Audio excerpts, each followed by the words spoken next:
সোনা পাচারের নিরাপদ ট্রানজিট রুট হিসেবে বাংলাদেশকে বেছে নিয়েছে আন্তর্জাতিক চোরা কারবারি চক্র। আকাশ, সমুদ্র ও স্থলপথ গলিয়ে সৌদি আরব, দুবাই, মালয়েশিয়া, সিঙ্গাপুর থেকে চোরাই পথে প্রতিদিনই দেশে আসছে সোনা। এরপর সীমান্তের চোরাই পথে সেই সোনা পাচার হয়ে যাচ্ছে ভারতে। অরক্ষিত ৩ পথে প্রতিদিন চোরাচালানের মাধ্যমে কমপক্ষে ২৫০ কোটি টাকার স্বর্ণালংকার ও বার বাংলাদেশে প্রবেশ করছে। পরিস্থিতি এতটাই ভয়াবহ যে ২০২১ থেকে ২০২৬ সাল পর্যন্ত পরিচালিত শতাধিক অভিযানে বিমানবন্দর থেকে মোট ১,৮৮০ কেজি সোনা উদ্ধার করা হয়েছে, যার বর্তমান বাজার মূল্য প্রায় ৪,৭০০ কোটি টাকা। একই সময়ে বৈধভাবে আসা সোনার বার ও অলংকার থেকে সরকার মোট ২৩৮ কোটি টাকা শুল্ক কর আদায় করেছে। সংশ্লিষ্টরা বলছেন, যে পরিমাণ সোনা পাচার হচ্ছে, উদ্ধার হওয়ার পরিমাণ যৎসামান্য। জানা গেছে, বিভিন্ন এয়ারলাইন্সে করে প্রায় প্রতিদিনই অবৈধভাবে সোনার চালান আসছে বাংলাদেশে। হজরত শাহজালাল সহ ৩টি আন্তর্জাতিক বিমানবন্দর ব্যবহার করছেন চোরাচালানকারীরা। অপর দুটি চট্টগ্রামের শাহ আমানত ও সিলেটের ওসমানী আন্তর্জাতিক বিমানবন্দর। আইন প্রয়োগকারী সংস্থাগুলো বিভিন্ন কৌশল নিয়েও তাদের নিয়ন্ত্রণে আনতে পারছেন না। সোনা পাচার বেড়ে যাওয়ায় উদ্বিগ্ন বিমানবন্দর কর্তৃপক্ষ। সূত্র জানায়, শাহজালাল, শাহ আমানত ও ওসমানী আন্তর্জাতিক বিমানবন্দর হয়ে পাচার হয়ে আসা চোরাচালানের সোনা ভারতে আবার পাচার হয়ে যাচ্ছে।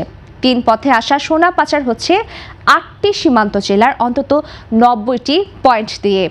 আর এসব সোনা চোরাচালানের সময় মাঝে মধ্যে গ্রেপ্তারের ঘটনা থাকলেও তারা বাহন মাত্র, আড়ালে থেকে যাচ্ছেন বড়রা। ঢাকা কাস্টমস হাউসের যুগ্ম কমিশনার মোহাম্মদ কামরুল হাসান বলেন, বিমানবন্দরে সোনা চোরাচালান প্রতিরোধে কঠোর নজরদারি অব্যাহত আছে। সোনার চালান আনলেও অনেকে সেটি ফেলে রেখে চলে যাচ্ছেন। গোয়েন্দা তথ্য সমন্বয় করেও অনেক অভিযান পরিচালনা করা হচ্ছে। সমন্বিত তৎপরতা বৃদ্ধি পাওয়ায় সোনার চালান আসা আগের তুলনায় কমেছে। সংশ্লিষ্টরা আরও জানিয়েছেন, দীর্ঘদিন ধরে সিন্ডিকেটগুলো শাহজালাল, শাহ আমানত ও ওসমানী আন্তর্জাতিক বিমানবন্দর দিয়ে সোনার চালান পাচার করছে। ওইসব জায়গায় তাদের শক্তিশালী নেটওয়ার্কও রয়েছে। তাদের সঙ্গে সম্পর্ক আছে দেশের কিছু জুয়েলারি দোকান মালিকদেরও। রাজনৈতিক কানেকশনও আছে। বিমান ও সিভিল এভিয়েশনের কিছু কর্মকর্তা ও কর্মচারীও চোরা কারবারিদের সহায়তা করছেন।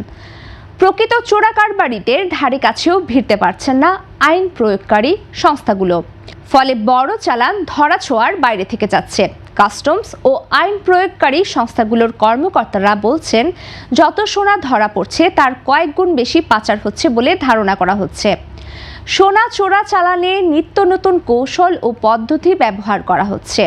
চোরা কারবারিরা মধ্যপ্রাচ্যের দেশসহ মালয়েশিয়া, সিঙ্গাপুর, দুবাই থেকে সোনা এনে বাংলাদেশ ও পাশের দেশগুলোর বাজারে সরবরাহ করছেন। এতে বিমানবন্দরে কর্মরত ব্যক্তিদের যোগসাজশ রয়েছে। গোয়েন্দাদের অনুসন্ধানে জানা গেছে, এই চোরাচালানের সঙ্গে কারা সম্পৃক্ত। আন্তর্জাতিক একাধিক চক্র বাংলাদেশে সক্রিয়। তারা বেশিরভাগ সময় দেশের বাইরে অবস্থান করে। বাংলাদেশিরা তো রয়েছে, এছাড়া ভারত, দুবাই, পাকিস্তান, সৌদি আরব, চীন, মালয়েশিয়া সহ অন্তত 10টি দেশের মাফিয়ারা এই নেটওয়ার্কের সঙ্গে জড়িত। তাদের কেউ কেউ আন্ডারওয়ার্ল্ডের সন্ত্রাসীদের সঙ্গে যোগাযোগ রাখছে। ইতিমধ্যে পুলিশ সদর দপ্তর ও শুল্ক, গোয়েন্দা ও তদন্ত অধিদপ্তর একটি তালিকা করেছে। এপ্রিল মাসে 209 জনের নামে ওই তালিকা স্বরাষ্ট্র মন্ত্রণালয়ে পাঠানো হয়েছে বলে পুলিশের একটি সূত্র জানিয়েছে।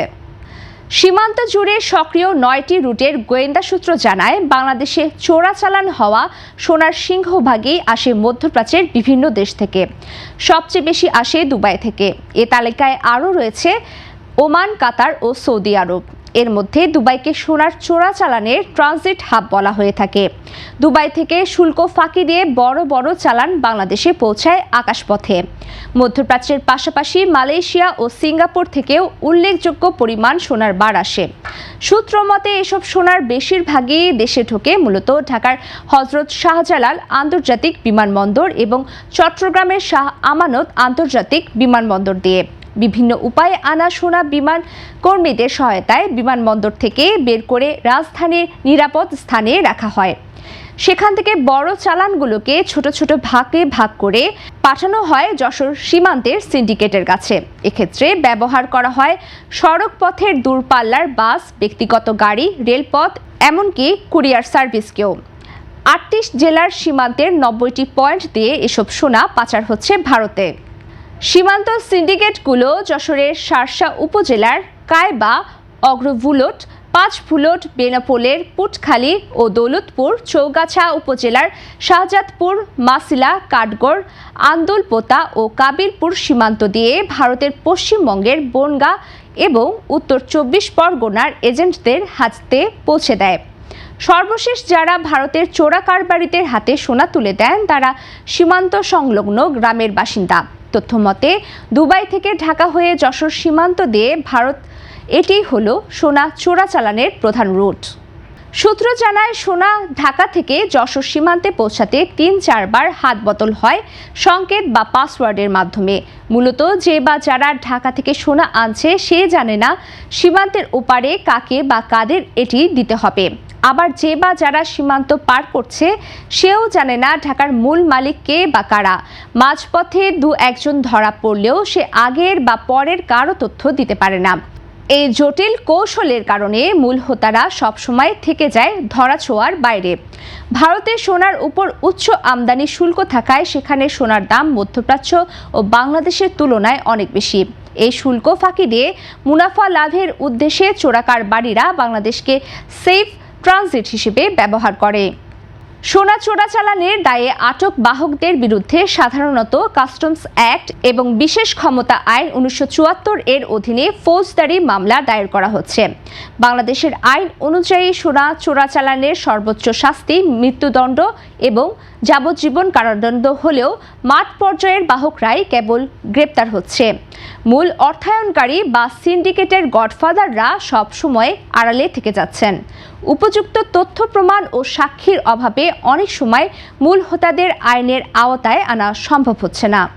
জব্দকৃত সোনা আইনি প্রক্রিয়া শেষে বাংলাদেশ ব্যাংকের রাষ্ট্রীয় কোষাগারে জমা দেওয়া হচ্ছে। তবে কেবল সোনা জব্দ নয়, এর পেছনে থাকা অবৈধ অর্থ লেনদেন এবং হুন্ডি চক্রের সংযোগ মেলাতে মাঠ পর্যায়ে তদন্ত শুরু করছে পুলিশের অপরাধ তদন্ত বিভাগ। সীমান্ত ও বিমানবন্দরগুলোতে ইন্টেলিজেন্স ভিত্তিক নজরদারি আরও জোরদার করা হয়েছে বলে প্রশাসনের পক্ষ থেকে জানানো হয়েছে।